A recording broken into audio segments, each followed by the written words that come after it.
சோதனை என்ற வார்த்தையை நமக்கு எப்படி எழுதியிருக்காங்கன்னா சிக்ஷை சி சா போட்டு மேல ஒரு சி அப்படி ஒரு கொத்தி இட்டு டா போட்டு மேல ஒரு புள்ளி சை சிக்ஷை சிக்ஷைனா சோதனை. அப்போ தேவன் யாரையெல்லாம் நேசிக்கிறாரோ அவர்களை எல்லாம் அவர் சோதிக்கிறார். போன வாரத்து காரியங்களை குறித்து போன வாரம் அந்த ஐயா வந்தார், இன்டர்நேஷனல் பைபிள் கிதியோன் சொசைட்டியிலேருந்து வந்தாங்க. ஆகையினால அந்த அடுத்த 2வது வாரமும் ராஜஸ்தான்லேருந்து ஒரு ஐயா வந்திருக்காரு. நாங்கள் அங்கே போய் டீமாக போய் ஒர்க் பண்ணியிருந்தோம். 10 நாள் இருந்து அவங்க இங்கே வராங்க. அவங்க நிறைய காரியங்களை குறித்து உங்களுக்கு பேசுவார். அவர் சிஎஸ்ஐலேருந்து மிஷினரியா அந்த ராஜஸ்தான் பகுதிக்கு அவர் அனுப்பப்பட்டவர். குறைந்தது 25 ஆண்டுகளுக்கு மேல அந்த பகுதியில் இருந்து ஊழியர் செய்கிறாங்க. வாசனை நான் வந்திருக்கேன், கண்டிப்பாக வாங்க நான் எங்கள் கத்திக்கன்னு சொல்லி அவரை இன்வைட் பண்ணியிருக்கேன். திருவத்தூரில் தான், திருவத்தூர் தண்டார்பேட்டை பகுதியில் தான் அவருக்கு அந்த ஊழியர்களுக்கு 2-3 சபையில் ஸ்பீச் கொடுத்துட்டு இதில் ரேபிடோ பிடிச்சி நான் வந்துடுறேன் கால் பண்ணிக்கிறேன்னு சொல்லியிருக்காரு. அதனால அவர் வருவார். அதனால அவர் வார்த்தைகளை உங்களுக்கு பகிர்ந்து கொள்வார். 10 நாள் நாங்கள் வந்துடுறேன்னு சொல்லியிருக்காரு. ரொம்ப அருமையான தேவன் தாசன், நேர்மையானவர், உண்மையானவர். அந்த பக்கத்தில் அவர் செய்கிற ஊழியங்களை பார்த்து யாரையும் கேட்டு விசாரிச்சுட்டு சவுத் ஆப்பிரிக்காவில் ஒரு ஒயிட் மிஷினரிங்க அங்கேருந்து ஒரு 4-5 பேர் பார்த்து என்ன பண்ணாங்க, ஒரு பலினோ கார் ஜீப் பலினோ அதெல்லாம் ஃபஸ்ட்டு வந்தது. அந்த ஜீப்பு மற்றபடி அவர் 5 lakhs என்ன வேணுமோ எல்லா மெட்டீரியல்ஸும் அவங்களுக்கு வாங்கி கொடுத்தாரு. அவர் ஒரு 10 சபைகளை ஸ்தாபித்திருக்கிறாரு. அவங்க மிஷினரிகளை ஆயத்தப்படுத்தி அவங்க சபைகளுக்கு தேவையானதெல்லாம் அவங்க வாங்கி கொடுத்துட்டு போயிருக்காங்க. அதனால வராரு. அதனால நீங்க அவருக்கு அதை செபித்துக் கொள்ளுங்கள். அந்த ராஜஸ்தான்ல இன்னைக்கு அவர் எங்க வாழ்றாருன்னா, ஒரு சேட்டு அவர் வீட்டில் ஒரு அற்புதத்தை கர்த்தர் செய்திருக்கிறார். அவருடைய மனைவிக்கு குழந்தை பிரச்சனையும் பல குடும்ப பிரச்சனையும் தெரியல. அதனால ரொம்ப ஒரு பெரிய போராட்டம் போய் இனி நம்ம செத்து போனான்னு ஒரு சூசைட்ல இருந்த நேரத்தில் கர்த்தர் அவரை எப்படியோ சந்தித்திருக்கிறார். நீங்க கிறிஸ்டினா ஃபாதரா வாங்க இன்னும் இந்தியில சொல்லி அவர் வீட்டுக்கு இட்டு போய் உட்கார வச்சாங்க. ஒரு அன்னைக்கு ஜபம் பண்ண அன்னைக்கே அந்த வீட்டுக்கு டெலிவரன்ஸ் ஆயிருக்கு. கர்த்தர் அவரே நல்ல கனம் பண்ணி வைத்திருக்கிறார். என்னுடைய 2 கிரவுண்டு இடம் இருக்குது, 2 கிரவுண்டு 1.5 கிரவுண்டு இடம் இருக்குது. இதை நான் வேற யாருக்கும் தர விரும்பல.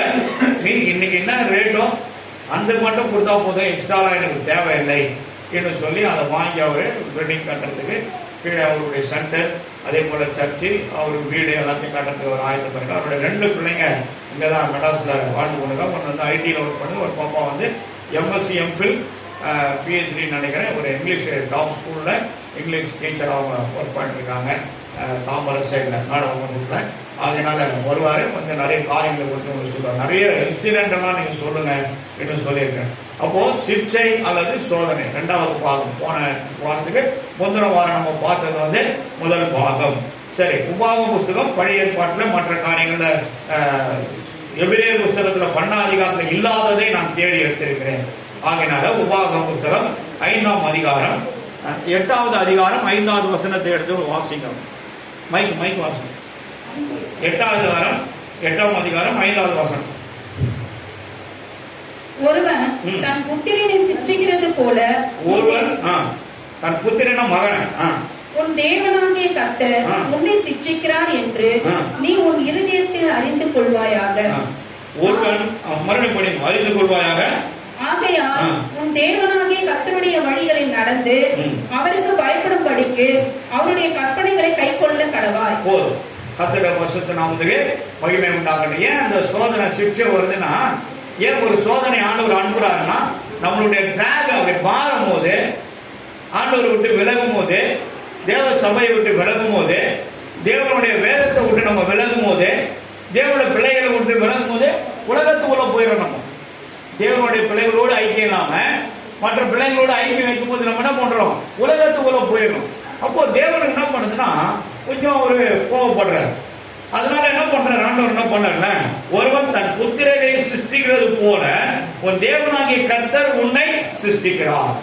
அப்போ ஒரு தகப்பன் தன் பிள்ளை என்ன பண்றாங்க, நீ அங்க போவானான்னு சொன்ன, அந்த பையனோட சேரவனான்னு சொன்னனே, நீ அங்க நிக்க கூடாதுன்னு சொன்னனே, அங்க எல்லாம் பொண்ணாத பசங்க இருக்கிறானுங்களே, அங்க வந்து பீடி சிகரெட் எல்லாம் பிடிக்கிறானுங்க, அந்த பசங்க எல்லாம் கூட ஏன் நீ பேசுற, நீ ஏதோ ஒரு காரியத்தை சொல்லி என்ன பண்ணுவாங்க, தாய் தப்பன் அந்த பையன் கூட போவாத, அவன் வந்து சைக்கிள்ல பைக்ல என்ன பண்றான், பசங்களோட சேர்ந்து 3 பேர் 4 பேர்லாம் போற இடத்துல போய் கேட்கலாம், வண்டியில எடுத்து அடிச்சானா எல்லாரும் செத்த போடுவாங்க, நீ ஏன்டா அவங்க கூட போய் சேரன்னு சொல்லி ஏதாவது புத்திமதி சொல்லுவாங்க. அதுதான் அதனுடைய அர்த்தம்.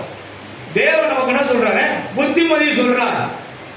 நீ இப்படிதான் இருக்கணும், இப்படிதான் வாழணும், இப்படிதான் செய்யணும், இந்த வழியில தான் போகணும், இந்த வழி போகாத, இது நல்ல வழி, இது பாதாளத்துக்கு போற வழி, இந்த வழியில போனா நீ பரலோகத்துக்கு போயிடுவேன், இந்த வழியில போனா எங்க போய் சேர்த்துருவேன், நரகத்துக்கு போய் சேருவேன். உன்னை எதிர்ப்பு சேர்த்துறோம், பாதாளத்தை சேர்த்துறோம், வானப்பா. நம்ம என்ன பண்ணோம், அப்பா என்ன பண்ணோம் பண்ணுறேன், முதல்ல வாப்பா கோப்பான்னு, அப்புறம் என்ன பண்ணுவாரு, 2 கொட்டு நறுக்குன்னு கொட்டுவாரு. அம்மா வந்து என்ன பண்ணுவாங்க, கையில் என்ன இருக்குதா நேற்று மரமாக இருந்தாலும் சரி, அது நம்ம ரொட்டி சுடுற கட்டியாக இருந்தாலும் சரி, டங்குன்னு 4 போடுவாங்க. அப்போ அது குறித்து நமக்கு என்ன இருக்கும், அப்போ ஒரு பயம் இருக்கும், ஓ நம்ம பண்ணுறது தப்பு பண்ணுறது, அதனால தான் நம்ம அப்பா நம்மளை தண்டிக்கிறாரு. அதே தான் இயேசு நம்மளை என்ன பண்ண நல்வழிப்படுத்துறதுக்காக தான் உனக்கு என்ன பண்ணாரு, ஒரு சோதனை அனுப்புறாரு. அதை பாருங்க எப்படி இருக்கு பாருங்க. தேவன் ஒருவர் புத்திரரை சிரிச்சுக்கிறது போல ஒரு தேவனாகிய கர்த்தர் உன்னை சிரிச்சுக்கிறார். அப்போ ஆண்டவர் அதனால தான் நம்ம என்ன பண்ணாரு, சோதனை அனுப்புறாரு. சோதனை எதுக்கு, நம்மள அந்த கெட்ட வழியில இருந்து நல்ல வழி மாத்துறதுக்கு, நல்ல வழி மாற்றுங்க. இன்னைக்கு ஆம்பளை பசங்க எல்லா பிள்ளைங்களும் ஒரு மாதிரி இருக்கு, எல்லா பிள்ளைங்களும் ஒரு மாதிரியா இருக்கு. ஆனா நமக்கு தெரியாம வாழ்ந்துடும். ஆனா வாழ்ந்தாலும் மறந்து போனாலும் பார்த்தாலும் பார்க்காம போனாலும் எப்படி இருக்கணும், மேல ஒருத்தர் பார்த்துக்கிறாரு. பரலோகத்துக்கு தேவனை கண்ணை மறைக்க முடியுமா, முடியாது. அவர்கிட்ட தப்பிக்க முடியுமா, தப்பிக்க முடியாது, முடியாது. அவருக்கு நம்ம சரியா இருந்தோமா, நம்ம மனைவி பிள்ளைங்க சரியா இருப்பாங்க. கர்த்தருடைய பரிசுத்த நாமத்துக்கு மகிமை உண்டாகட்டும். அப்போ அந்த சிக்ஷை ஏன் நமக்கு வருதுன்னா, நம்ம சீர்படுத்து பொருட்டு நம்ம கீழே விழுந்துடக்கூடாது. நம்ம பிள்ளைங்க கீழே நம்ம எதிர்க்கு விழுந்துட்டாங்கன்னா குடும்பத்தில் அவங்க எழுப்பி நிற்க வைக்கிறது எவ்வளோ கஷ்டம், எவ்வளோ போராட வேண்டியது இருக்குது, எவ்வளோ அழ வேண்டியது இருக்குது, எவ்வளோ ஜெபிக்க வேண்டியது, எவ்வளோ கண்மொழிக்க வேண்டியது இருக்குது. இவ்வளோ போராட்டம் நமக்கு தேவை கிடையாது. தாய் தகப்பன் பேச்சு கேட்டு பிள்ளைங்க நடந்தாலே போதும்.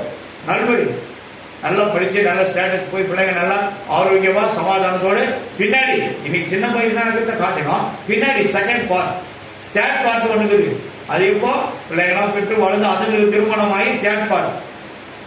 அப்போ இதுவரைக்கும் தேவன் நம்மை ஆசீர்வாதமா கொண்டு போனோம்னா நம்ம எப்படி இருக்கணும், நம்முடைய ஆவி ஆத்மா சரீரம் அவருக்கு உகந்ததாய் காணப்பட வேண்டும். அவருக்கு நம் பிரியமா இருக்க வேண்டும்.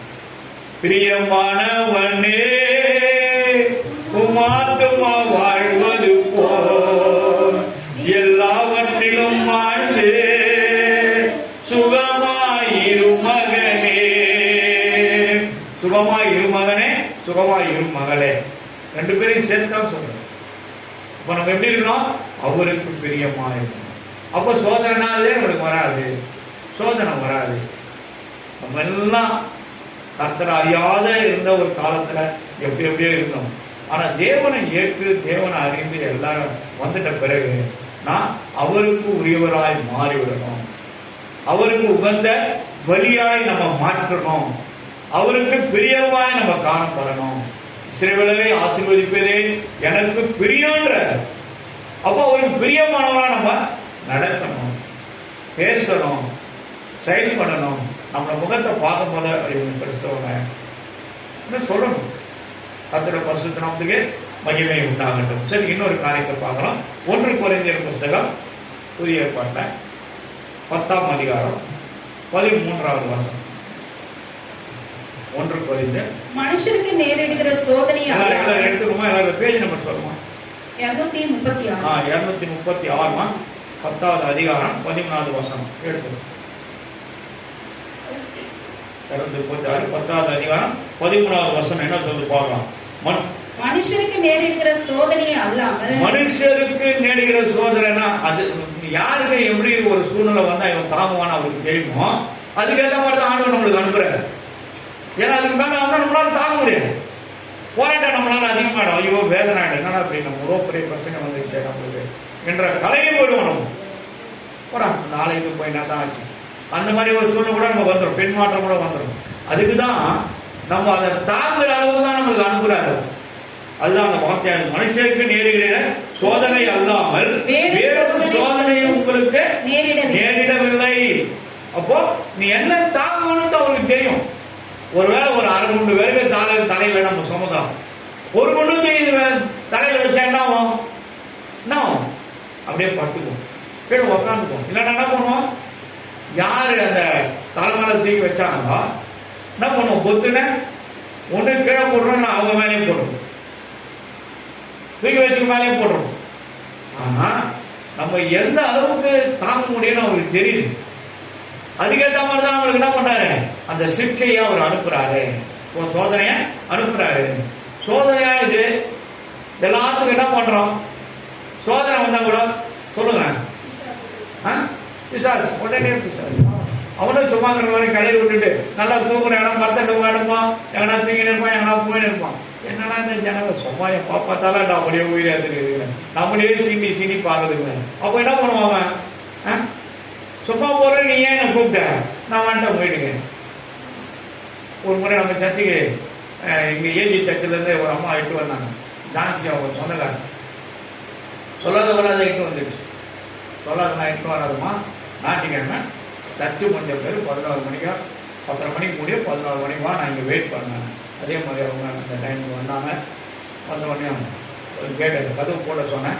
போட்ட பிறகு அந்த அம்மா வந்து ஒரு எக்ஸ்போர்ட் கம்பெனியில் 4 சூப்பர்வைசரில் அந்த அம்மா ஒரு சூப்பர்வைசர் நல்லா சம்பளம் வாங்குறாங்க, 15 நேரத்துக்கு மேலே சூப்பர்வைசராக இருக்காங்க. ஒரு ஆளுக்கும் 50 பேர் அந்த டீம் லீடர் மாதிரி இருக்காங்க. அவங்களுக்கு வந்து சூப்பர்வைசர் மேலே இருப்பாங்க, சீஃப் இருப்பாங்க. அந்த மாதிரி தான் ஒரு 2 பிள்ளைங்களும் வந்து இன்ஜினியரிங் படிச்சு நல்ல ஸ்டேட்டஸில் இருக்கிறாங்க. அவங்க அப்பா தண்ணி பயங்கர தண்ணி, வேலைக்கு போட்டு ஒன்றும் கிடையாது, தபால் பெட்டி ஏறியலாம். அதில் லாஸ்ட்டில் உள்ளவர்களுக்கெல்லாம் ரொம்ப ஸ்பாயில் ஆகி எரிஞ்சு போய் நாசமாகி கிட்னி லிவர் எல்லாம் ஹார்ட்டுக்கிட்ட எல்லாமே ஸ்பாயில் ஆகி டாக்டர்கிட்ட போனால் ஒன்றும் கிடையாது, எதுவும் போடுங்க வீட்டுக்கு, யாருன்னா டாக்டர்கிட்ட சரியிட்டு வாங்கி உதச்சிருக்காங்க, போங்க வழிபடான்னு சொல்லி உயிர் போடல அந்த டாக்டருக்கே சொல்லி அமைச்சிட்டாங்க. ஸ்டாண்டிகள் ஜிஹெச்சி எடுத்துகிட்டு போனாங்க. ஒரு 2-3 டாக்டர் பார்த்து ஒன்றும் இல்லை நினச்சிட்டாங்க. அவர் மறுத்து போயிட்டார். மறுத்து போன பிறகு என்ன பண்ணாங்க, கிறிஸ்துவும் கூட அந்த 14 நாளை வச்சு என்ன பண்றாங்க, கொண்டாடுறாங்க. 16 நாள் என்ன நாள், முன்னாடி என்ன நாள், 16வது நாள் என்ன நாள் சொல்லுங்க.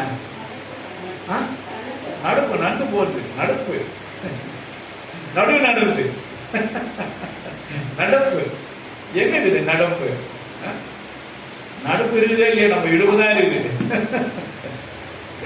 பெரிய வாழையில போட்டு அந்த டேபிள், சின்ன டேபிள் அளவுக்கு பெரிய போட்டோ அப்படியே அதை சாட்சி வச்சுட்டு கீழே பால் போட்டு பால் மாலை இலைய போட்டு ஒரு சைட்ல அவருடைய துணியெல்லாம் எடுத்து அணிக்கிட்டாங்க. அந்த ஐயா என்னென்ன சாப்பிடுவாரோ எல்லாத்தையும் எடுத்து வந்து வச்சுட்டு ஒரு குவார்டர் வச்சு 2 சிகரெட் பாக்கெட்டுகளை வாங்கி வத்தி போட்டியை வச்சு இவ்வளவு கோலம் கட்டி எல்லா வேலையும் பண்ணி இருக்கிறாங்க. தெரிகிறீங்களா? யார் வீடு? நம்ம பெண்ணா தெரியுமா? எலிசபெத். எந்த எலிசபெத் சொல்லுங்க. மரியாதம்மா இயேசுநாதர் சுமந்து இருந்தாங்களே, யோவான்ஸ்நாதன் உள்ள வயிற்றுல இருந்த எலிசபெத் அம்மாவுடைய 2 பேரும் கட்டி பிடிச்சிட்டு போயிரு பரிசுத்த ஆவியானவர் குழந்தை துள்ளுச்ச. அந்த எலிசபெத் வேற, இந்த எலிசபெத் வேற. இந்த அம்மா என்ன பண்ணாங்க, எல்லாத்தையும் பாவிய தலைமையில கட்டிட்டு போயிட்டேன் சொன்னது.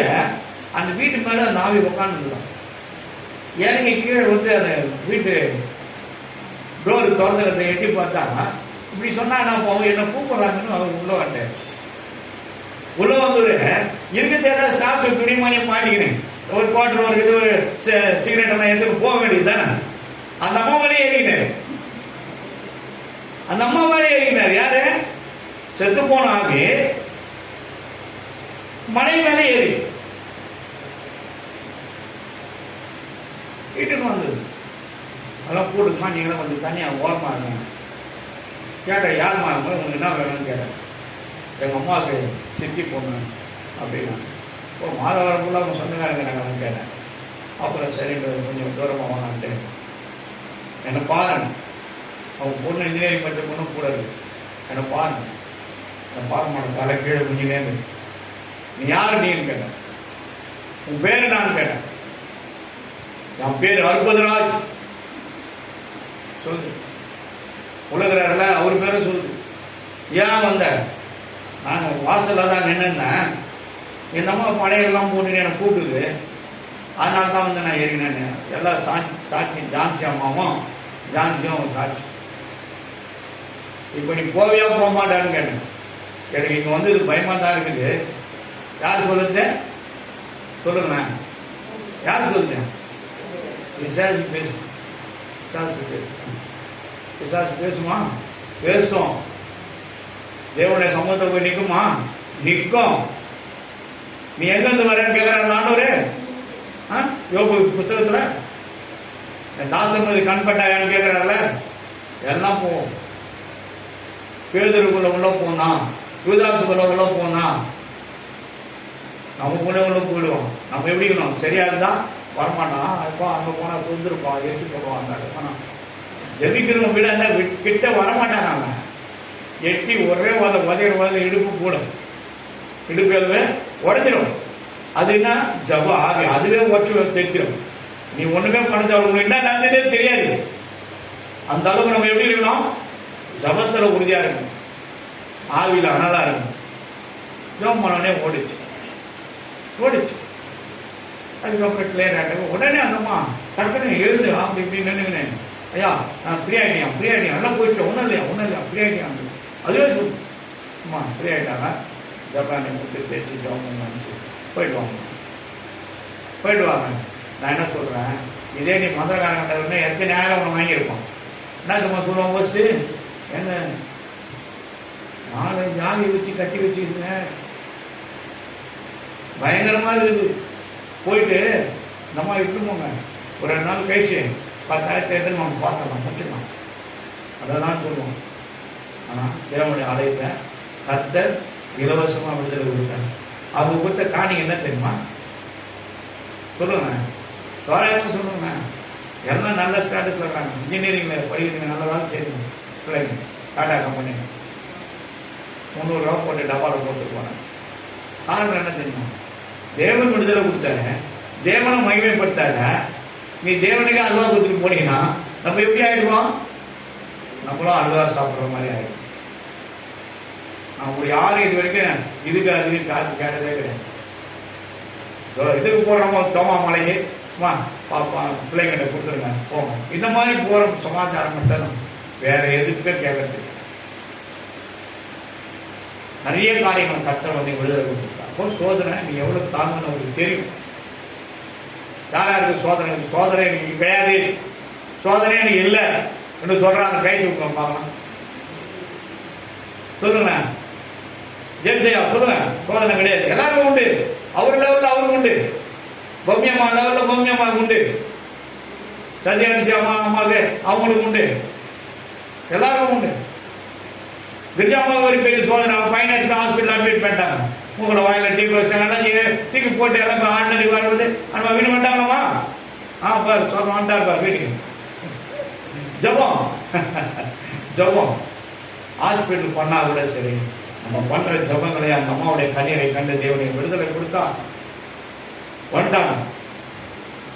கர்த்தரை பசுக்கு நாமத்துக்கு மகிமை உண்டாகும். என்ன காரியமா இருந்தாலும் நம்ம திராணிக்கு மேல கர்த்தர் கொடுக்குற சோதனை நம்மளை ஒன்றும் பண்ணாது. மறுபடியும் அந்த வசத்தை நம்ம வாசிப்போம். 13 மனுஷருக்கு நேரிட சோதனை அல்லாமல் வேறு சோதனை உங்களுக்கு நேரிடுவதில்லை. தேவன் உண்மையுள்ளவராக இருக்கிறார். உங்கள் திராணிக்கு மேலாக சோதிக்கப்படுவதற்கு அவர் இடப்படாமல் சோதனையை தாங்கத்தக்கதாக சோதனையோடு கூட அதற்கு தப்பித்துக் கொள்ளும்படியான போக்கையும் உண்டாகிறார். அப்போ ஒரு வழி வச்சிருக்காரு நம்மளுக்கு. எல்லா காரியத்துக்கும் ஒரு வழி இருக்குங்க. எல்லா காரியத்துக்கும் அவர்கிட்ட என்ன இருக்கு? வழி இருக்குது.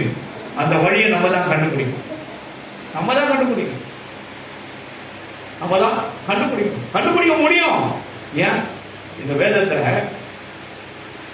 இப்போ பழைய ஏற்பாட்டுல மோசே இருக்கிறார். புதிய ஏற்பாட்டுல எங்க வராரு மோசே? சொல்லுங்க. யூதா வரைக்கும் வராரு. யூதால 1ஆம் அதிகாரம் 9ஆம் வசனத்தை நீங்க பாத்தீங்கன்னா அவர் செத்துருவாரு. பிசாசு என்ன பண்ணுவாங்க?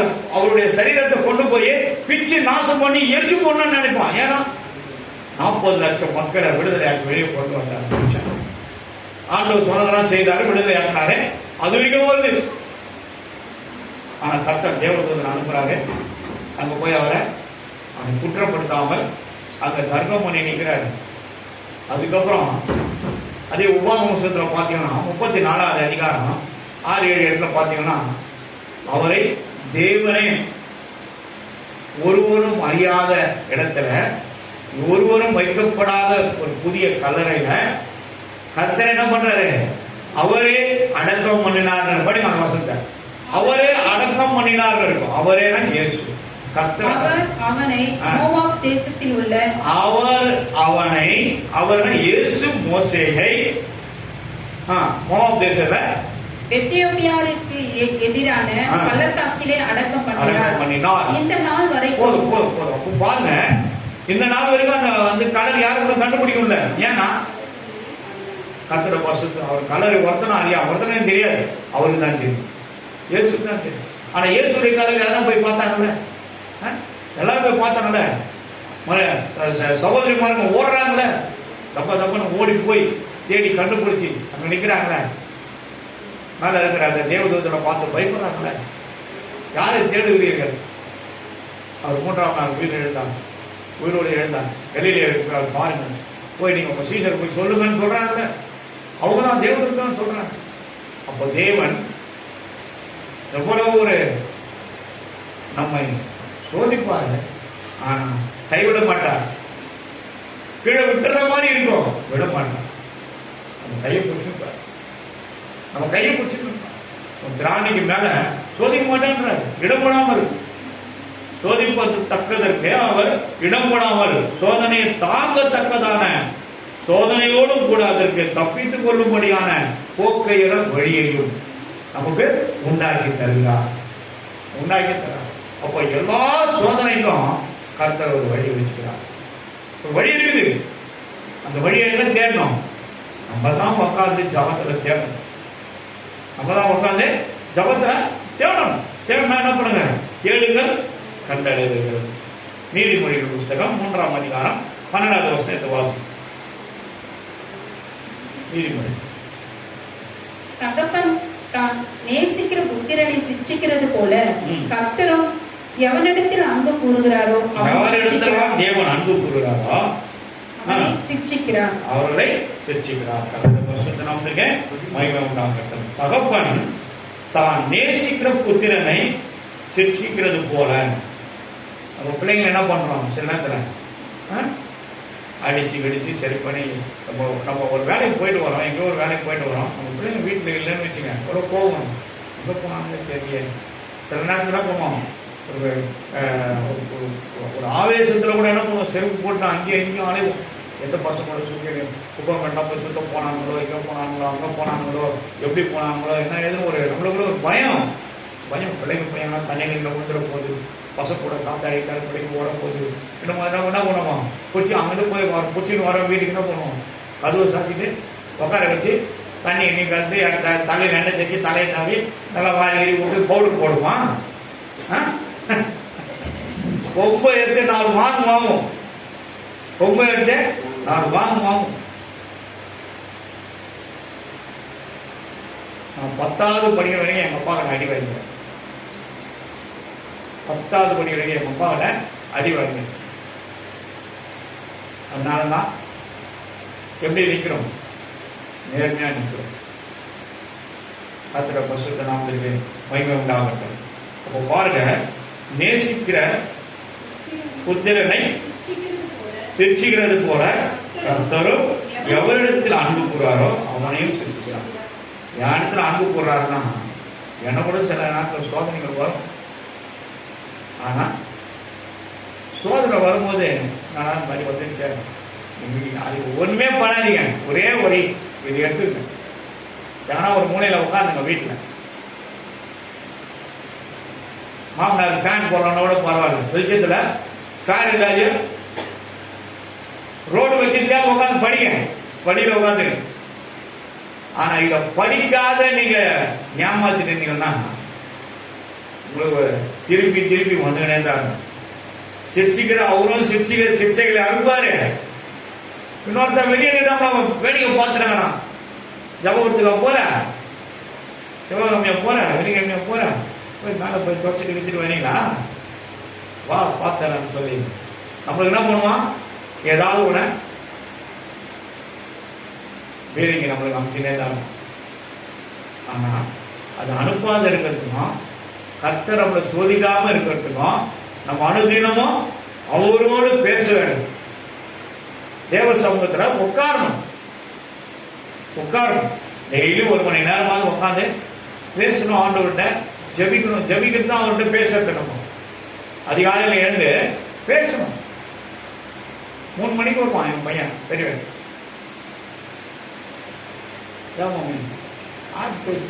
என்ன இந்த மாதிரி 2 மணி 3 மணிக்கெல்லாம் உட்காந்து ஜாப் பண்ணி உட்காந்து ஏன் அவங்க சீட் போட்டு தான் நாங்கள் உட்காந்துக்கிறோம். சபையில் அந்த மாதிரி நிறைய பிள்ளைங்க படுற பாடுகளை பார்த்து தான் நம்ம உட்காந்துக்கிறோம். சபையில் இருக்கிற எல்லா பிள்ளைங்களும் ஆசீர்வாதமாக வாழணும் தான் நம்ம உட்காந்துக்கிறோம். நான் தான் பலி செலுத்தணும். என்ன தான் ஃபஸ்ட்டு பலி செலுத்தணும். நான் தான் அந்த பலி. உலகத்தை மக்களை ரட்சிக்கும்படியாக ஒருத்தர் பலி செலுத்தினார, எனக்கு கொடுக்கப்பட்ட இந்த சிறிய இந்த மந்தைக்காக நான் செலுத்த வேண்டாமா? நான் தான் செலுத்தணும். இந்த பிள்ளைங்க திருமண காரியங்களுக்காக அப்படி உட்காந்து செலுத்தணும். ஒரே வருஷம் எப்படி நடந்ததுன்னு என்ன தெரியும், ஆச்சரியம். எல்லாரும் நான் 20 லட்சத்துக்கு வச்சுருக்கியா, வீட்டை போட்டு கட்டிய நான் எங்க வச்சிருக்கேன். எங்க இருந்தது? ஒன்றும் கிடையாது. எல்லாம் அவங்களே பார்த்துனாங்க. கத்திர பசுக்கு நாம் மகிமை உண்டாங்க. அவர் நம்மளை சோதிவே கூடாது. அப்போ நம்ம அனுதினமும் ஆலயத்துக்கும் நம்ம கரெக்டாக இருக்கணும். அவரை அதிகாலை தேடுவதுக்கும் கரெக்டாக இருக்கணும். வேதம் வாசிப்பதுக்கும் கரெக்டாக இருக்கணும். இப்போ இந்த மாதத்தில் வெள்ளிக்கிழமை வரைக்கும் நம்மளுக்கு என்ன இந்த வாரம் முடிய போகுது இல்லையா? சனிக்கிழமை 1 வந்துடுது. இப்போ அந்த 1 வாரம் நீ ஞாயிற்றுக்கிழமை நம்மளுக்கு மதியானத்துக்கு மேலே ஃப்ரீ. இந்த மாதிரி காரியங்களாம் இருக்குது. இப்போ இதில் 3 புத்தகத்தை நான் படிச்சேன்னா இந்த ஒரே மாதத்தில் 45வது முறை இந்த 1 மாதத்தில் புதிய படம் முடிச்சிட்டேன். நீங்கள் சொல்லுங்க, மத்தேயு, மார்க்கு, லூக்கா, யோவான் 89 அதிகாரம் எத்தனை பேர் படிச்சுக்கிறீங்க? மத்தேயு, மார்க்கு, லூக்கா, யோவான் 4 அதிகாரத்தை யாராவது முடிச்சு போய் யாராவது வந்துருக்கீங்களா? 89 அதிகாரம். பரவாயில்ல, 1 மாதம் அவங்களாவது முடிச்சிருக்காங்க. சாந்தியமாக கை கொடுங்க. அப்படிதான் இருக்கணும். ஏன் இப்போ அவங்களுக்குனா சோதனை இல்லையா? ஒரு ஸ்டெப் எடுத்து வச்சாலும் ஒரு சோதனை அவங்க ரெடியாக நின்று. எல்லாமே சோதனை தான். ஆனால் அந்த சோதனைகளுக்கு மத்தியிலும் நான் அடிக்கடி அவங்ககிட்ட பேசுவேன், சொல்லினே இருக்கேன், பயப்படாதீங்க. இந்த சோதனைலாம் ஒன்று பூன ஆண்டு ஊதி விட்டுறாரு சிஸ்டர், தைரியமாக இருக்கு. நீங்கள் தான் அந்த வீட்டுக்கு விடிவெள்ளி நட்சத்திரம். நீங்கள் அந்த வீட்டுக்கு கிரீடமாக இருக்கிறீங்க. அடிக்கடிக்கு சொல்லுவேன். அந்த வீட்டில் ஜெபிக்கிறாங்க. அவங்க ஜெபிக்கிறதுனால அந்த வீடு சமாதானத்தோடு கடந்து போகும். அந்த ஐயா, அந்த மாமனார் ஐயா நடராஜ் ஐயா வந்து எங்கள் மாமனாரோட பிடிசி இன்ஸ்பெக்டராக இருக்கும். அவங்களாம் டிப்போ மேனேஜர். அவருடைய நண்பர் அவங்க 2 பேரும். அவர்கிட்ட போய் பார்த்து பேசுவேன். ஐயா வந்து போனாருமான்னு சொல்லுவார். ஒரு காலத்தில் கிறிஸ்துவனை வீட்டுக்குள்ளே சேர்க்க மாட்டார். ஐயா வந்தாருமா வந்து பார்த்து நான் கீழே வந்து நான் அடிப்படையில் சோழரில் கை வச்சு ஜாப் பண்ணிட்டு போனாருமா. காரணம் என்ன? மாற்றம். ஜெபிக்கிறாங்க, மாற்றம் உண்டாது. மாற்றம் உண்டாது. இந்த சோதனை தப்பிக்க தேவன் நமக்கு ஒரு புதிய வழியை என்ன பண்ணுவாரு? அவரே ரோடு போட்டு நமக்கு காட்டுவார். அந்த ரோடுல என்ன கிடையாது? சிக்னல் கிடையாது, சிங்கம் புலி கரடியும் கிடையாது. போயிட்டே காணும். அதுதான் ஆசீர்வாதமான பாதை. அந்த பாதை கர்த்தருடைய பரிசுத்த நாமத்துக்கு ஸ்தோத்திரம்.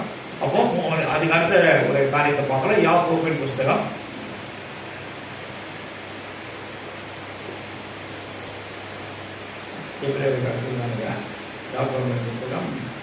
1ஆம் அதிகாரம் 12, 13, 14, 15 வரைக்கும் ஒன்னொன்னா படிமா. சோதனையை சகிக்கிற மனுஷன் பாக்கியவான், அவன் உத்தமன் என்று விளங்கின பின்பு கர்த்தர் தம்மிடத்தில் அன்பு கூறுவதற்கு வாக்குத்தத்தம் பண்ணின ஜீவ கிரீடத்தை பெறுவான். உடனே போதும். பாத்தீங்கன்னா ஆண்டவர் இந்த சோதனையிலிருந்து நம்ம ஜெயிக்கிறேன்னு வச்சுக்கிறேன். ஜெயிச்ச உடனே அவர் ஜெயிச்சுட்டார். அதுக்காக வந்து பாருங்க, ஆண்டவர் அந்த சோதனையிலிருந்து ஜெயிச்சிட்டான். எப்படி ஜெயிச்சான்? பைபிள் இரவும் பகலும் படிக்கிறது, இரவும் பகலும் வேதத்துல தியானமா இருக்கிற மனுஷன் அது பாக்கியவான தான். என்ன பண்றாரு? கிரீடம் கொடுக்குறாரு. என்ன கிரீடம் கொடுக்குறாரு? சாதாரண கிரீடம் என்ன கிரீடமா? ஜீவ கிரீடம். ஜீவ கிரீடம் யார் கொடுக்குறது? ஜீவனுள்ள தேவன் ஜீவ கிரீடத்தை தராரு. ஜீவனுள்ள தேவனே மாறும் ஜீவ பாதையே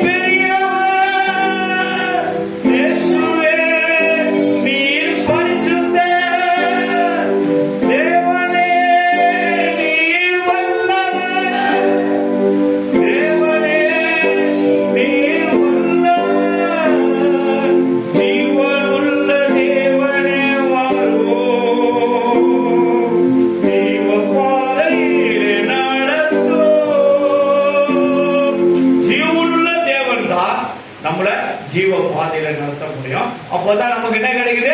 ஜீவ கிரீடம் கிடைக்கும். ஆண்டோட கிட்ட போய் ஜீவனுடைய ராஜ்யத்துக்கு போகும்போது நமக்கு என்ன கொடுப்பாங்க? ஜீவ கிரீடத்தை தேவன் தருவார். அப்ப எவ்வளவு அது 9 விதமான முத்துக்களும் அதுல இருந்து பதிந்திருக்கும். அப்போ பாருங்க, அந்த வசனத்தை பாருங்க, 12வது வசனத்தை நம்ம மறுபடியும் வாசிப்போம். சோதனையை சகிக்கிற மனுஷன் பாக்கியவான், அவன் உத்தமன் என்று விளங்கின பின்பு கர்த்தர் தம்மிடத்தில் அன்பு கூறுவர்களுக்கு வாக்குத்தத்தம் பண்ணின ஜீவ கிரீடத்தை பெறுவான். அப்போ கர்த்தர் அந்த ஜீவ கிரீடத்தை கருத்து அன்பு கூறுவன். அதுக்கப்புறம் வாக்குத்தத்தத்தை வைத்திருக்கிறவன் நம்மிடத்தில் அன்பு கூறுறவங்களுக்கு அவன் உத்தமன் என்று, பரிசுத்தத்துக்கு மேல உத்தமன். அப்போ அவருக்கு நம்ம உத்தமமா நடக்கணும், உண்மையா நடக்கணும், சுத்தமா பரிசுத்தமா இருக்கணும். அப்போ தேவன் நம்ம என்ன பண்றாரு? ஜீவ கிரீடத்தை. அதுக்கப்புறம் 13வது வசனத்தை பாத்தீங்கன்னா, சோதிக்கப்படுகிற எவனும் நான் தேவனால் சோதிக்கப்படுகிறேன் என்று சொல்லாமல் இருப்பானாக. சொல்லாத வாயை மூடு, சைலண்டா இரு.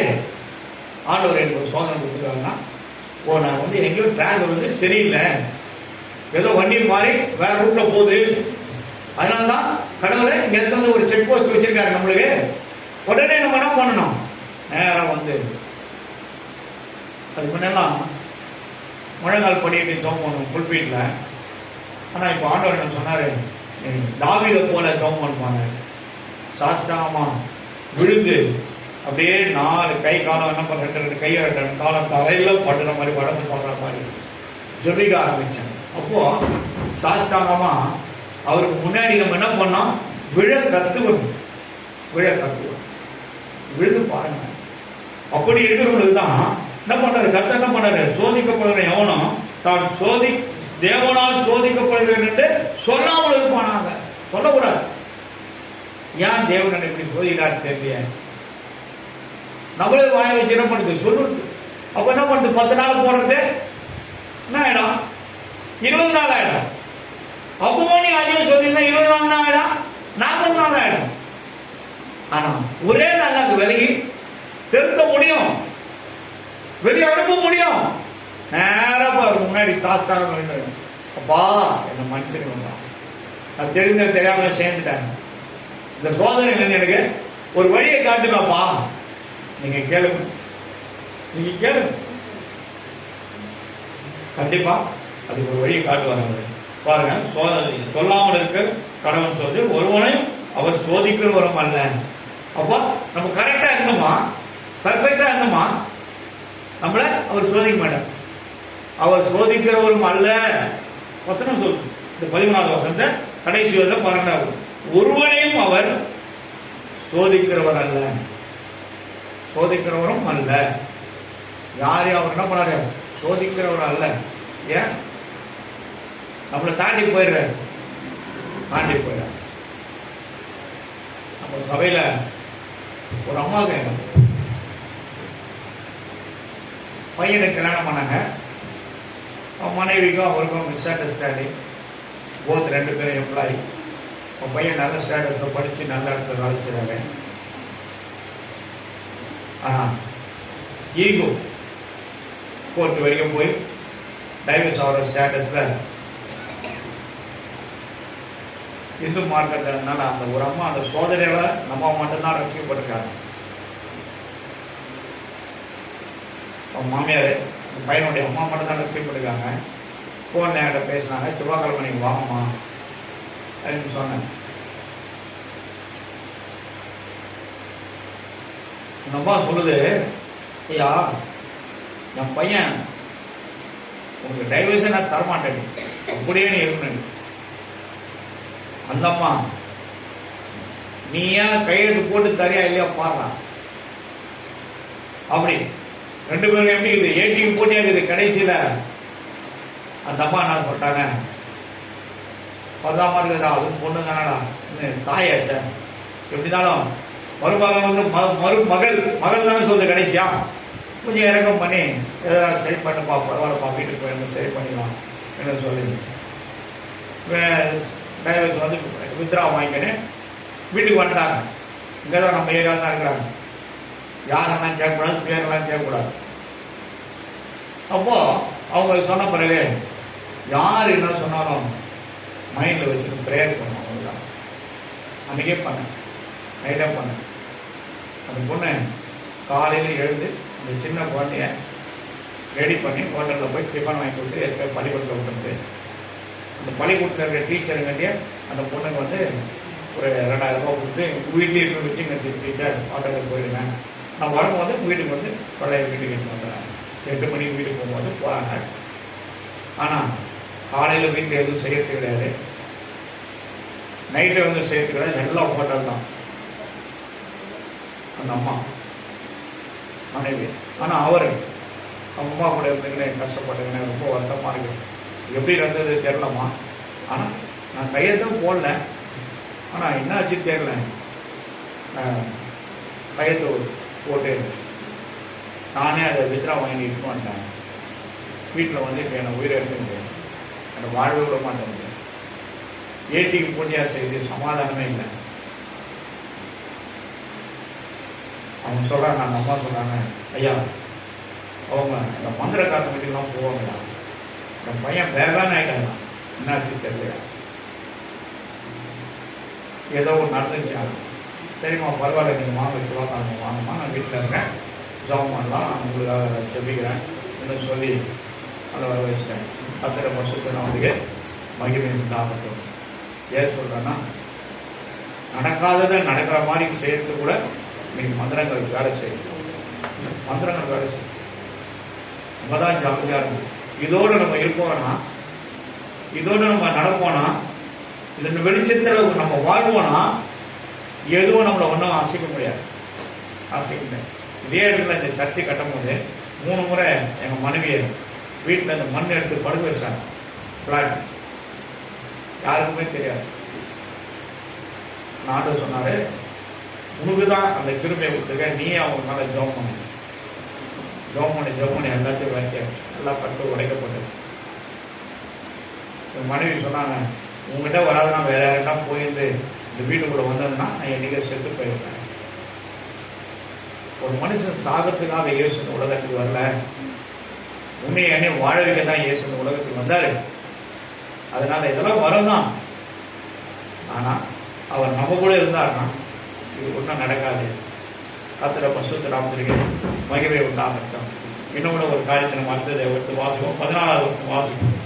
அவன் தன் சுய இச்சையினாலே இழுக்கப்பட்டு சிக்குண்டு சோதிக்கப்படுகிறான். பாருங்க, எதை பார்த்தாலும் ஆசை. இச்சைன்னா என்ன? ஆசை. எதை பார்த்தாலும் ஆசை. பசுவாக போறேன்னு வச்சுக்கேன், வெளியே புடையில மாட்டவே கூடாது.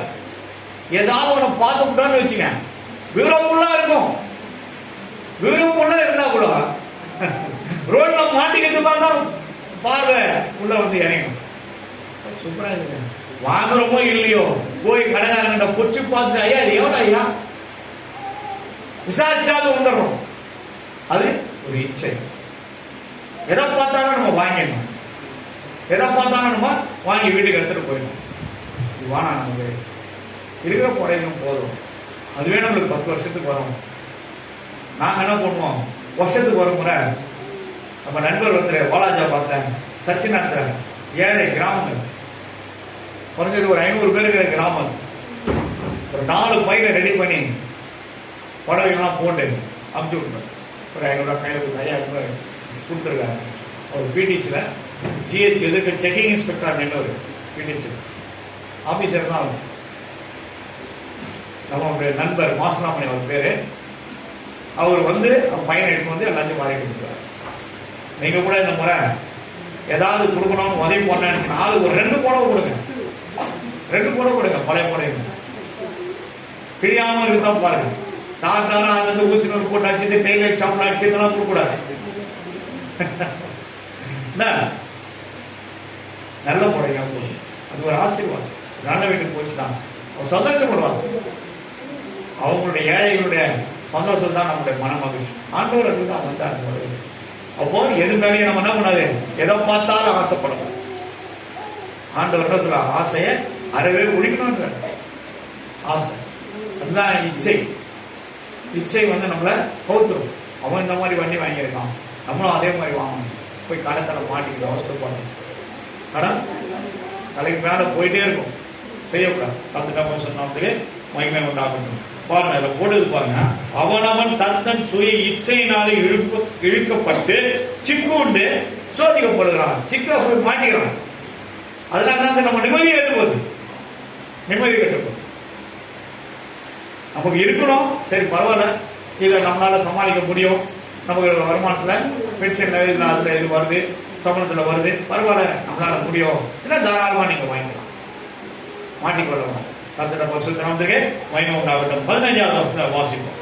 பின்பு இச்சையானது கர்ப்பம் தரித்து பாவத்தை பிறப்பிக்கும். பாவம் பூரணமாகும் போது மரணத்தை பிறப்பிக்கும். அந்த இச்சைன்னா அவன் கடைசியில இருந்து போய் நம்மள பாதாளத்துல போய் சொருவிடும். இருக்கிறது போதும், இருக்கிறது போதும். ஒரு நிறைவு என்னைக்கு இருக்குதோ அந்த நிறைவுலையா கடவுள் உங்களுக்கு கொண்டுனே இருப்பார். மாத்திரை மருந்து வீணான செலவு இல்லைனால உண்மையிலே நம்ம பணக்காரன், லட்சாதிபதிங்க, லட்சாதிபதி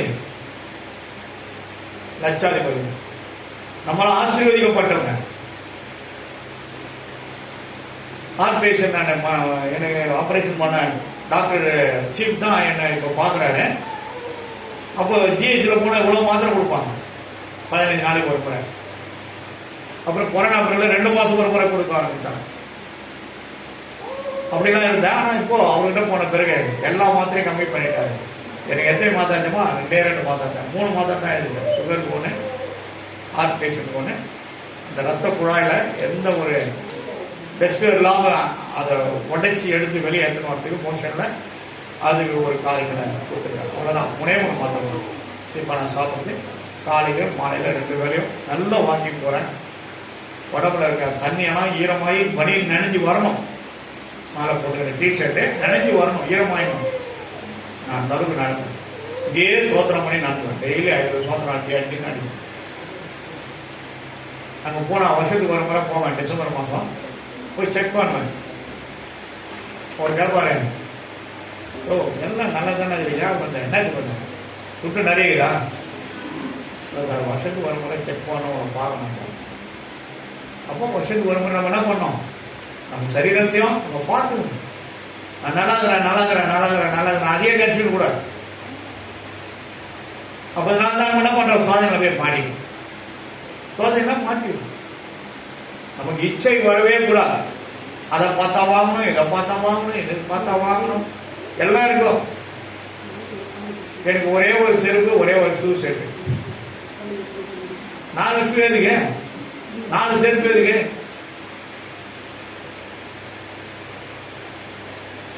ஆறு வருஷமா ஒரே பெல்ட் தான் வச்சுக்கிறேன். அதுவும் என்ன மட்டும் போக மாட்டேங்குது. வேஸ்ட். போதும் வர வரைக்கும் வரட்டும். இந்த செல்ஃப் கண்ட்ரோல் வேணும். அப்பதான் அந்த சோதனை நம்ம ஜெயிக்க முடியும். செல்ஃப் கண்ட்ரோல் வேணும், அப்பதான் ஜெயிக்க முடியும். கர்த்தருடைய பரிசுத்த நாமத்துக்கு மகிமை உண்டாகட்டும். அந்த 15ஆம் வசனம் பாருங்க. பின்பு அந்த இச்சையானது கர்ப்பம் தரித்து பாவத்தை பிறப்பிக்கும். பாவம் பூரணமாகும் போது அது பெருசா கொஞ்சம் கொஞ்சமா பெருசாகிட்டே இருக்குமா. பூரணமாகும் போதே அது என்ன பண்ண கடைசியில நம்மள மரணத்தை கொண்டு வந்து பாவத்துல நம்மள மரணத்துல என்ன பண்ணும் அழிச்சு நம்மளை நாசப்படுத்தும். இது தேவையான கேள்வி. மனாமலே கடை வாங்குறது, கண்ட இடத்துல கடை வாங்குறது, எங்க கொடுத்தாலும் வாங்கிக்கிறது. என் மனைவி கிட்ட சொன்னேன், கவர்மெண்ட்ல கொடுக்குற 1000 ரூபாய் உங்களுக்கு வேணாமா, நானே கொடுத்துறேன் உங்களுக்கு.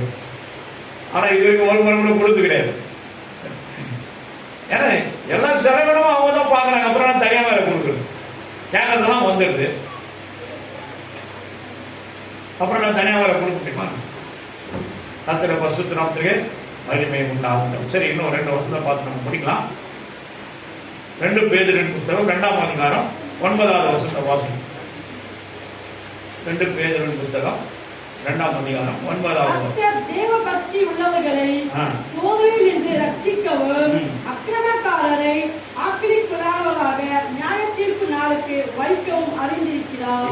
இந்த ஒரே ஒரு பாயிண்ட், மேனகர பாயிண்ட் மட்டும், கர்த்தர் தேவ பக்தி உள்ளவர்களை சிச்சையில் இருந்து ரட்சிக்கவும், ரட்சிக்கணும் விடுதலை கொடுக்கவும். அப்போ தேவ பக்தி, அப்போ அந்த தான் சொன்ன உங்களுக்கு தேவ பக்தி ஜபம், வேத வாசிப்பு. இந்த வேத வாசிப்பு ஜபம் அது ரெண்டுமே வந்து தேவ பக்திக்குரிய காரியங்கள். இந்த 2 காரியங்களும் எப்படி இருக்குன்னா சபையை சார்ந்துதான் இருக்கும். வாரம் கரெக்டா சபைக்குள்ள வந்து உட்காரணும். கர்த்தர் பார்க்கிறார்.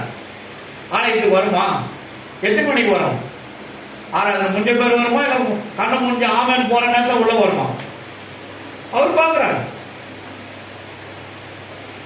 ஒரு முறையே நைட்டு படுக்கும் போது சனிக்கிழமை மேக்சிமம் இங்கே தான் இருந்தேன். அப்போ ஞாயிற்றுக்கிழமை வந்து ஆராதனைக்கு 3 மணி நேரம் உட்காந்தா தான் எனக்கு அந்த ஃபுல்ஃபில் இருக்கும், இந்த ஸ்பிரிட்டில் இருக்க முடியும்.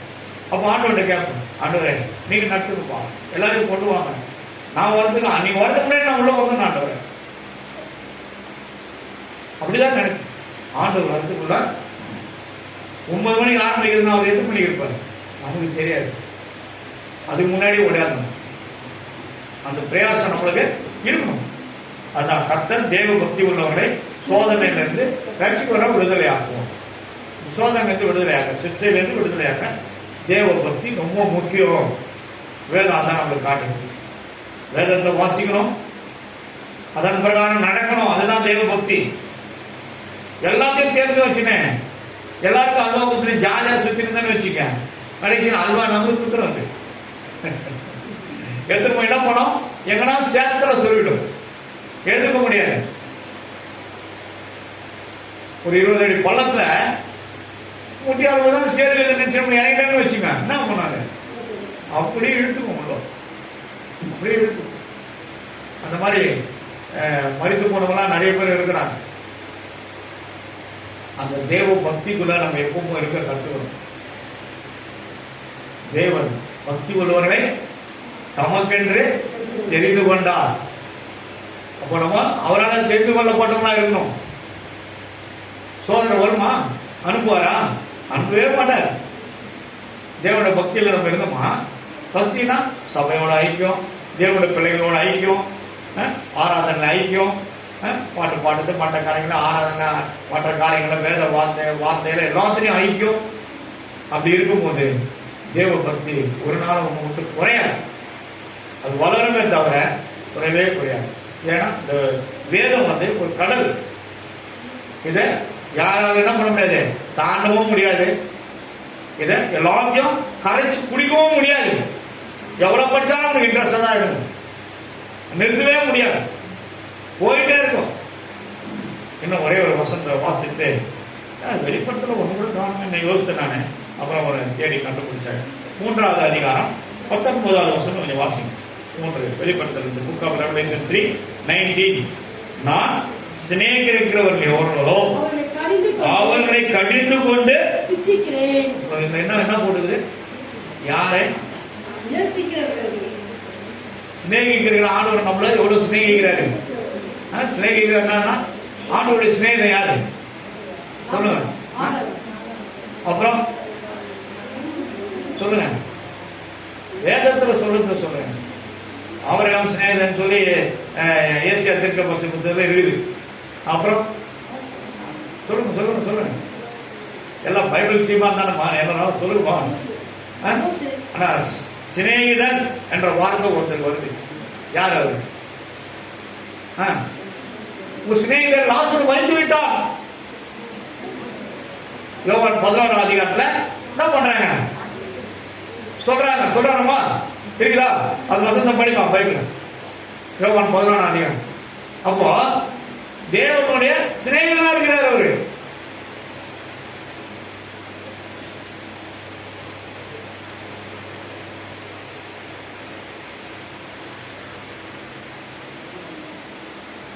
முதல்ல இருக்கு, ஃபர்ஸ்ட் இருக்கு, 11 ஃபர்ஸ்ட்ல இருக்குமா. சிநேகிதர் மரிஞ்சிட்டான்னு வந்து சொல்லுவாங்க. அப்போ தேவன் என்ன பண்றாரு? போவார். அப்பொழுது அவருடைய சகோதரிகள் ஆண்டவரே நீ சிநேகிக்கிறான் வியாதியா இருக்கிறான் என்று சொல்ல போதும் ஆள் அனுப்புறாங்க. ஆண்டவர் சிநேகிக்கிறவன் வியாதியா இருக்கிறான். அப்ப பாருங்க, ஆனா அவரு வந்து இவனை சிநேகிதன் சொல்லல. ஏன்னா அவர் யாரையும் சொல்ல மாட்டாரு, எந்த மனுஷனையும் சொல்ல மாட்டாரு. ஏன்னா பூமிக்குரியவர் அல்ல அவர். யார்? பரலோகத்துக்குரியவர், பிதாவின் சித்தத்தை செய்ய வந்தவர். அவர் நீதிமான். மரித்து 3ஆம் நாள் உயிரோடு இருந்த ஒரே தேவனியான இயேசு கிறிஸ்து ஒருவர் தான். ஆனா 3ஆம் நாள் உயிரோடு எழுந்து காட்டினார். 3 நாள்ல இந்த ஆலயத்தை எடுத்துட்டு காட்டுவானாரு. இப்படிலாம் சொல்றாங்கன்னு சொல்லி குற்றப்படுத்தினாங்க. ஆனா அவங்க அதை தெரிஞ்சு கொள்ளாம அவரை குறித்து அவர் சொன்னாரு. ஆலயத்தை குறித்து சொல்ல அவரும் ஒரு ஆலயமா தான் இருந்தார். எங்க போறாரு அங்க விடுதலை, சமாதானம், ரட்சிப்பு எல்லாம் நடந்தது. அப்போ பாத்தீங்கன்னா அந்த இடத்துல 3ஆவது இதயத்தை பாத்தீங்கன்னா சிச்சிக்கிற ஆகையா நீ ஜாக்கிரதையா இருந்து மறுபடியும் படிமா அந்த வசனத்தை. நான் சிநேகிக்கிறவர்கள் எவர்களோ அவர்களை கடிந்து கொண்டு சிச்சிக்கிறேன். ஆகையால் நீ ஜாக்கிரதையா. நீனா யாரு சொல்லுங்க? நான் தான். நீனா யாரு? நான் தான். நீ நான் வா போன்றல. நீனா நான் ஐயம். ஆமா நான் தான்ப்பா. அப்படிதான் நீங்க அதை நினைவு கூறணும். அப்போதான் நம்ம என்ன பண்ண முடியும்? இது எனக்கு என்ற ஒரு உணர்வு நம்மளுக்குள்ள காணப்படும். நீ ஜாக்கிரதையா இருந்து மனம் திரும்ப. மனம் திரும்பாவிட்டால் இருங்க நான் சொல்றேன். இருங்க வேற யாராவது வேற நானே சொல்றேன். சரி, இப்ப லூக்கா 3ஆம் அதிகாரம், லூக்கா 13ஆம் அதிகாரம் 3வது வசனம் 5வது வசனம் வாசி. அப்படி அல்லவென்று உங்களுக்கு சொல்கிறேன், நீங்கள் மனம் திரும்பாமல் போனால் எல்லாரும் அப்படியே கெட்டு போவீர்கள். சரியான பாயிண்ட். 5வது வசனத்தை படிங்க. அப்படி அல்லவென்று உங்களுக்கு சொல்கிறேன், நீங்கள் மனம் திரும்பாமல் போனால் எல்லாரும் அப்படியே கெட்டு போவீர்கள் என்றார். சரி, இங்க என்ன சொல்றாரு அவரு? நீ ஜாக்கிரதையா இருந்து மனம் திரும்பு. மனம் திரும்பாமல் போனால் அப்படியே கெட்டு போவீர்கள். கட்டப்படலத்துல இருந்து நீ ஏதோ உன்னை விடுதலை ஆக்கணும். உன் விடுதலை கொடுக்கிறவர் அவரு. அதுல இருந்து தப்பிக்க வழி தருவேன்ட்டாரு. ஆனா கட்டப்பழக்கம் நான் வச்சுக்கினேன். ஆண்டவரோட நம்மளும் இருக்கணும்னு நினைச்சா அவரோட நம்மளால பயணிக்க முடியாது. நம்மளோட பயணம் செய்ய மாட்டாங்க. எல்லாம் கடப்போம். மனம் திரும்பாமல் போனால் அப்படியே கெட்டு போவார்கள். நீ ஜாக்கிரதையா இருந்து மனம் திரும்பு. Thank you, Jesus.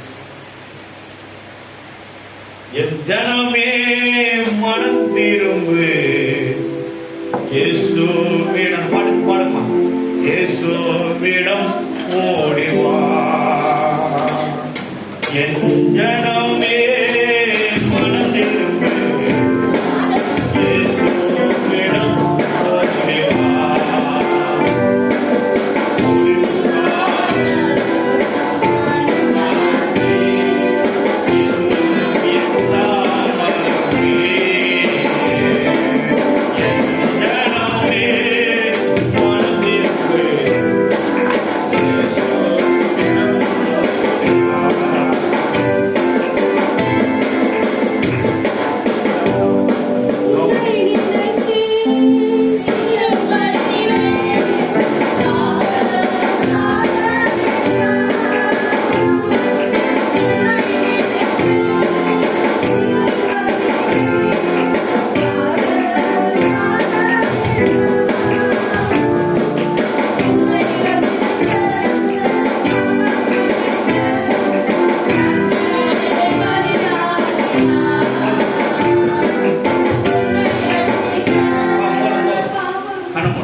அன்பின் பரிசுத்தமுள்ள பிதாவே, இரண்டாவது முறையாக அந்த சிற்சையை குறித்து பார்த்தோம். பல வேதத்தில் எழுதப்பட்ட வார்த்தைகளை தேடி கண்டுபிடிச்சி அதை அறிவிக்க முடியாது. கர்த்தர் நீங்கள் எனக்கு காட்டி அதை எழுதி பிள்ளைகளுக்கு சொல்ல உதவி செய்து இந்த வார்த்தைகளுக்காக நாங்கள் நன்றி செலுத்துகிறோம். கடைசியில் நீ ஜாக்கிரதையாய் மனம் திரும்பு. ஆனால் இந்த மனம் திரும்பாதவர்களை தேவன் இதை வெளிப்படுத்த சொல்றாரு. நீ மனம் திரும்பாமல் போனால் உன்னை கட்டிலுக்கு இரையாக்கி, நான் வார்த்தை வரைய வெளியா கொள்ளவே கொள்வேன்னு சொல்றார். போதும், பாவத்திலிருந்து போதும், பரிசுத்தமாக நம்ம மாறும், சுத்தத்துக்குள்ள போகும். ஏன் நம்மளுக்கு பல பிரச்சனைகள், போராட்டங்கள், தடைகள்லாம்? நீ சுத்தமா மாறணும் தான் அவர் விரும்புகிறார். நீ சுத்தமா இருக்கணும் தான் அவர் விரும்புகிறார்.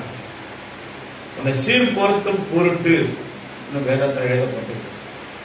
உன்னை சீராக்கணும், நீ சீரும் சிறப்பமா இருக்கணும், நீ அநேகருக்கு ஆசீர்வாதமா இருக்கணும் தான் தேவன் நம்மை நேசிக்கிறார், சிரிச்சுக்கிறார். அதுல இருந்து நம்மளை தப்பிக்க வழி கொடுத்து நம்மளை ஆசீர்வதிக்கிறார். அன்பின் பிதாவே, இந்த வார்த்தைகளுக்காக நாங்கள் நன்றி செலுத்துகிறோம். இந்த வார்த்தைகள் பிள்ளைகளுடைய இதயத்தில் ஆழத்தில் பதிந்து இதை மீண்டும் மீண்டுமாய் படித்து எங்கெல்லாம் எப்பெல்லாம் சோதனைகளும் சோர்வுகளும் வந்தோம் அப்போலாம் இந்த வசனங்களை எடுத்து படிக்க கர்த்தர் பிள்ளைகளுக்கு இறக்கம் செய்கிறார். கேட்ட வார்த்தைகளுக்காக நாங்கள் நன்றி செலுத்துகிறோம், தாழ்த்துகிறோம், அர்ப்பணிக்கிறோம். எஸ் நாமத்தில் ஜெபிக்கிறோம். இதான் ஆமாம் ஆமாம் பாட்டு எடுத்துக்கீங்களா?